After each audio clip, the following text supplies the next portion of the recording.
然你们誓死不降，那就给我族人练练手腕。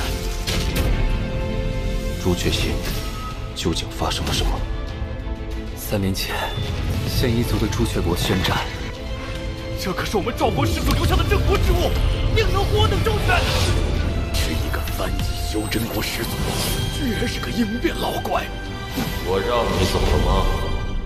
朱雀心已然就在眼前，王林却突然眉头一皱，他感受到了一股强大的属于仙夷族的气息。另一边，王卓正在与人生死诛杀，他的心中升起阵阵悲哀。这几年这样的战斗他每天都会遇到，四周的几个修真国已经相继沦丧，他们或是灭国，或是成为了仙夷族的附庸。朱雀国已经将所有3级修真国的使者抽离，直接放弃了他们，这里已然成为仙夷族培养低阶族人的战斗经验之地。就在王卓他们陷入绝境时，绝世容颜的王麻子脚踏五彩祥云，就那么水灵灵的来了。仙夷族人感受到亡灵因变强者的气息，转身就跑。文兽咆哮一声，直接将这4人当成了美食。亡灵见王卓已到结丹后期，便决定助他结阴。他右手一点，隔空按在了王卓眉心，王卓的封印顿时被打散。想起前世记忆的他，身子一晃，直接昏迷了过去。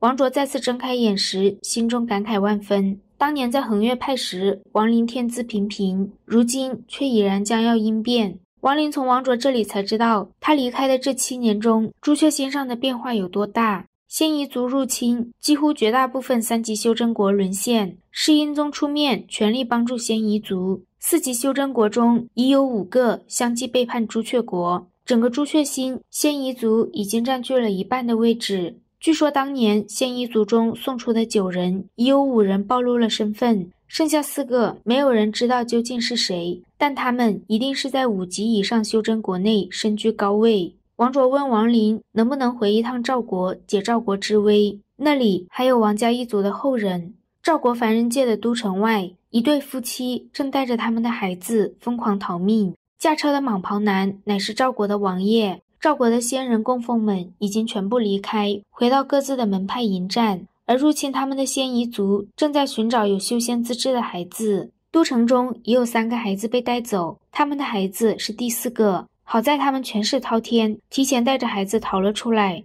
蟒袍男准备把他的妻儿带回自己的祖宅。先祖的遗训上曾说过，若他王氏一族遇到灭顶之灾，可进入祖宅，以本族之血开启某样物品，从而保住性命。马车停在一处庄园外，蟒袍男带着妻儿直奔庄园深处，那里有一间十分普通的房子。突然，2个身体上画着符文的仙夷族人出现在庄园上空，他们二话不说，一把抓向下方那个拥有灵根的孩子。蟒袍男带着孩子飞速进入祖宅，他咬破舌尖，以鲜血在暗格中画下一个符号。这个符号是每一代家族继承人成为家主那一刻必须要死死牢记之物。一块玉石从暗格中飘出，玉石一闪，外面的2名仙夷族人皆喷出一口鲜血，倒地身亡。王林当年留在这其中的有一丝极尽，以他当年的修为，这一丝极尽原因修士见之必亡。而此时的恒岳山下，天道宗外，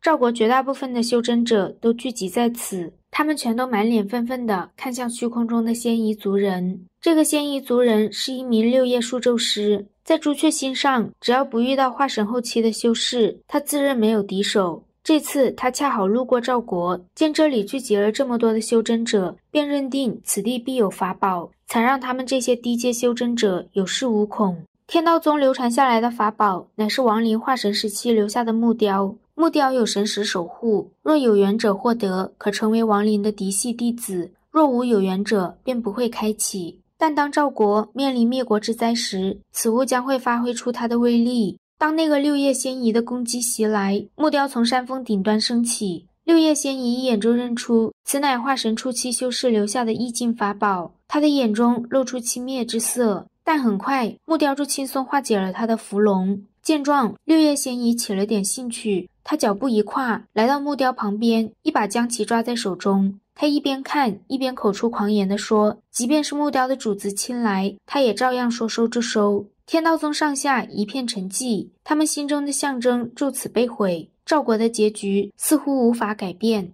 就在这时，虚空中传来一道平淡的声音：“我的木雕不是你可以拿取之物。”紧接着，王林和王卓一起出现。天道宗的赵国修士认出了王林，他们激动地大喊着始祖。六叶仙姨的眼中满是忌惮，她正要开口讲话，王林用不容置疑的语气让他将木雕给他。六叶仙姨看不透王林的修为，只好将木雕扔向王林。就在王林即将抓住木雕时，他突然大喊着爆，木雕上顿时闪现大量符文，轰然间爆炸开。王林右手一点，那些爆炸的符文眨眼间被禁锢在一个球体中。六叶仙姨脸色大变，她二话不说转头就要跑，只听刺啦一声，一道可以横渡虚空的空间沟壑出现。六叶仙姨被吓得完全不敢动。王林在木雕上留下自己新的神识后，再次将其扔进恒岳山内。六叶仙姨连忙说，按照约定，朱雀国已经放弃3级修真国，换取仙夷族暂缓攻击4级修真国，莫非王林要毁约不成？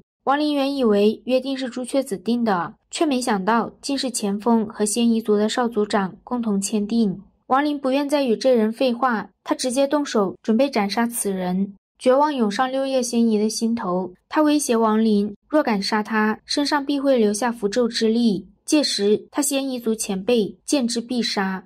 仙夷族之人，王某杀的还少了吗？符咒之力，你说的可是这个？